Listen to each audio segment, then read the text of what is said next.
আসসালামু আলাইকুম বন্ধুরা। সপ্তম শ্রেণীর ষষ্ঠ সপ্তাহের বাংলা অ্যাসাইনমেন্টে আপনাকে স্বাগতম। এই সপ্তাহে আপনাদেরকে একটি চিঠি লিখতে বলা হয়েছে। তো চিঠির বিষয়টি আমরা সমাধান করতে চলেছি। তার পূর্বে একটি কথা বলে নিই, যারা এখনও আমাদের চ্যানেলটি সাবস্ক্রাইব করেননি তারা এখনই আমাদের চ্যানেলটি সাবস্ক্রাইব করে দিন। কেননা সপ্তম শ্রেণীর বাকি সকল অ্যাসাইনমেন্ট নিয়ে আমরা খুব শীঘ্রই হাজির হতে চলেছি। আর এই সপ্তাহে আপনাদেরকে বাংলা অ্যাসাইনমেন্টে যে চিঠিটি লিখতে বলা হয়েছিল, তো চলুন সেই প্রশ্নটি পড়ে নিই। যেখানে বলা হয়েছে, মনে করো তুমি মাহিন বা মোহনা।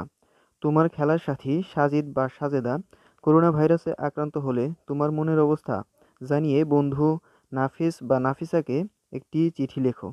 তো আপনি যদি ছেলে হয়ে থাকেন তাহলে আপনার নাম দিবেন মাহিন এবং আপনার সাথীর নাম দিবেন সাজিদ এবং আপনার বন্ধুর নাম দিবেন নাফিস। অথবা মেয়ে হয়ে থাকলে বাকি যে মোহনা বা সাজেদা এবং নাফিসা ব্যবহার করবেন। তো চলুন আমরা এই প্রশ্নটির উত্তর করে ফেলি। তো অবশ্যই আহ, প্রশ্নটির উত্তর অবশ্যই আমাদের নিজেদের মতো থাকবে। তো আপনারা চাইলে উত্তরটি আপনাদের নিজের মতো সাজিয়ে লিখতে পারেন, কেননা এটি যার যার ব্যক্তিগতভাবে লিখতে দেওয়া হয়েছে। তো করোনা ভাইরাসের এই পরিস্থিতিতে আমরা যে চিঠিটি যেভাবে লিখেছি, তো চলুন দেখতেই পাচ্ছেন যে আমার খেলার সাথী সাজেদা করোনা ভাইরাসে আক্রান্ত, আমার মনের অবস্থা জানিয়ে বন্ধু নাফিসাকে চিঠি। তো প্রথমে আমরা ডেট দিয়েছি, তারপর ডেটের নিচে দিয়েছি আমরা আমাদের যে ঠিকানা, অর্থাৎ মোহনা বা মাহিন যে নিজের নামটি সেই ঠিকানা দিয়েছি। তো এখানে অবশ্যই প্রিয় নাফিসা অর্থাৎ যে বন্ধু বা বান্ধবীর কাছে এই চিঠিটি লেখা হচ্ছে তার নাম থাকবে প্রিয় নাফিসা। এরপর আমরা যা লিখেছি, প্রথমে আমার ভালোবাসা ও শুভেচ্ছা নিও। আশা করি তুমি ভালো আছো।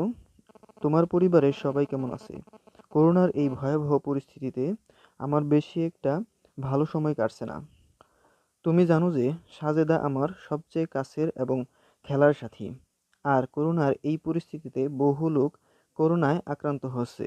তেমনি সাজেদাও কয়েকদিন আগে করোনার টেস্ট করিয়েছে এবং সে করোনায় আক্রান্ত বলে জানানো হয়েছে। এই খবর শুনে আমি খুবই কষ্ট পেয়েছি, কেননা এখন সে সুস্থ হওয়ার আগে বাড়ির বাইরে বের হতে পারবে না। আর আমরা একসাথে সময় কাটাতে, র্যাকেট খেলতে, বিকেলে একসাথে হাঁটতে পারবো না। আরও কষ্টের বিষয় হলো আমি তাকে এমন ভয়াবহ অসুস্থ অবস্থায়ও দেখতে যেতে পারবো না। করোনার এই ভয়াবহ পরিস্থিতিতে আমি যতটা পারি বাড়িতে থাকার চেষ্টা করি এবং বাইরে গেলে মাস্ক ব্যবহার করি। তুমিও সাবধানে থেকো এবং সব সময় মাস্ক ব্যবহার করবে। খাওয়ার আগে অবশ্যই সাবান দিয়ে হাত পরিষ্কার করবে। অবশ্যই স্যানিটাইজার ব্যবহার করবে। তোমার বাবা মাকে আমার সালাম জানিও। এটি মোহনা। এখানে এটি হবে নিজের নাম, অর্থাৎ মাহিন বা মোহনা যেটি ব্যবহার করেন। ছেলে হলে মাহিন অবশ্যই এবং মেয়ে মোহনা ব্যবহার করতে হবে। তো আমাদের যে ঠিক এখানে দেখতেই পাচ্ছেন ডাক টিকিট, কর্নারে ডাক টিকিট লিখে এই বক্সটি আঁকতে হবে এবং প্রেরক অর্থাৎ যে পাঠিয়েছে মোহনা, তার ঠিকানা অবশ্যই আমরা বলেছিলাম যে প্রথমে দিয়েছি সিংহের মানিকগঞ্জ।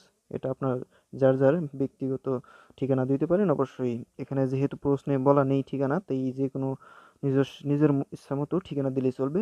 এবং প্রাপক অর্থাৎ নাফিসা অথবা নাফিস, যাই দেন, এখানে আপনার ইচ্ছা মতো ঠিকানা দিলেই চলবে। তো আশা করি আমাদের এই প্রশ্নটির উত্তর বুঝতে পেরেছেন। পরবর্তী সকল অ্যাসাইনমেন্ট পাওয়ার জন্য অবশ্যই আমাদের চ্যানেলটি সাবস্ক্রাইব করে রাখতে পারেন এবং আমাদের ভিডিওটিতে একটি লাইক দিতে পারেন এবং আপনার বন্ধুদের সাথে ভিডিওটি শেয়ার করতে পারেন।